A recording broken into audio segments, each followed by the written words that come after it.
Oh, praise God.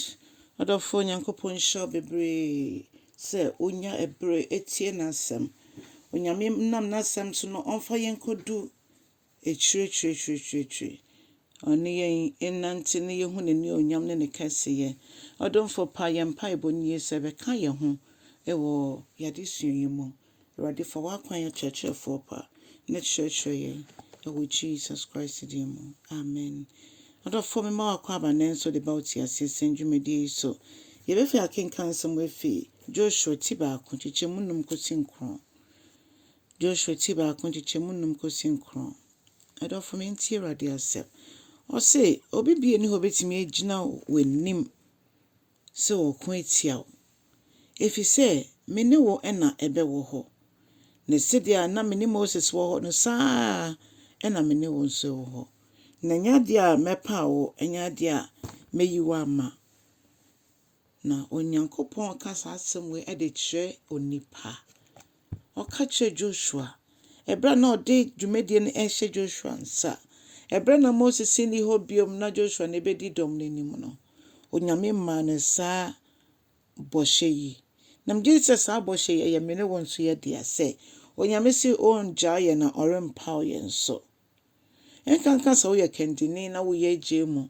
Wo ye kendini na enema bebre en efi asafo no mu efi oma wo hwa mo so no emu edi kuntia wa empa ba kra ye wura nankasa ye de ye no odofo se ba no ne eden e ba ne se nipa nyina sori etia wa odofo kai onyankopon na asem o ka che Joshua yi ma enya won so wo chefa uyo jidini osobe nanti amerade nko a ne senti akodie bebra sori etia wa odofo for when it in Christ nko aso why na ono ne waka no eno ane bebemu ose momma mo ho nya den ana ma wo ho nya den ana ma obu nya du na ma wo ho nya den efise wona wo bedi me nkrofo enim e de akobọ sha asase no so asase a me de hye ejanom bo bra Moses ti ase no wona wo ni atamfo bekono wagye ama wo mo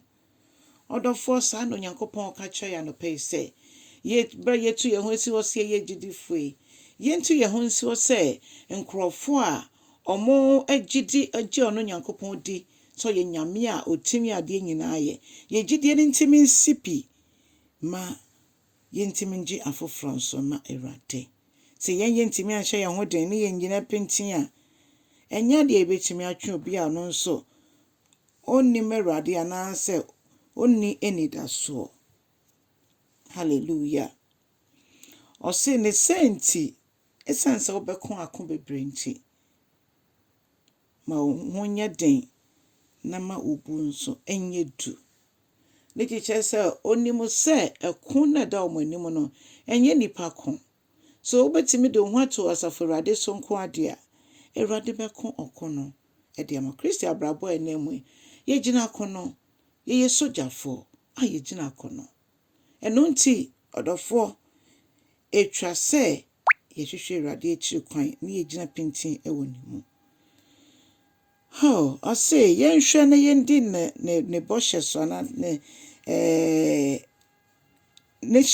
mra ansam no so se dia Moses eye kan ye no na ose ma ye mfiri ho ene ye beka se ye de ye nhya mra ase ye hwa adom na ase nti adom no so ye betimi edi nkoni ma gise nyame asem na eye nanim kasa no wahyehyɛ ma ye no eno ene sese ye nsusu ye de ye ho to so a ye mfiri ho ye remfiri ho afi ose na se eba ne saa ene ye betimi edi yie se ka yie di a ene obi a wamakwan se nyame asem emfa ne nomum na onante wasem no mo de asem na sie na komam se de be ye onye boni nti Awurade. Hallelujah. Ose ye nsua ewoma yi emre nyina continually abre nyinara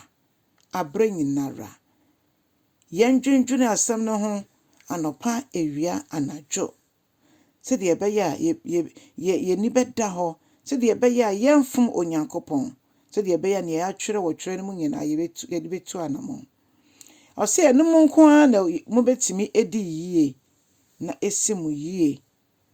Ɔse wei ɛne me mmara no sɛ ana wei ni ɔhyɛ a mede hyɛ mo sɛ ana mede hyɛ wo Joshua na mede hyɛ agyidifoɔ nkaa ne sɛ momma mbo ɛnyɛ du na momma mo ho ɛnyɛ den. Ɔdɔfoɔ sɛ Awurade sɛ ɔne yɛn wɔ hɔ daadaa. Amen.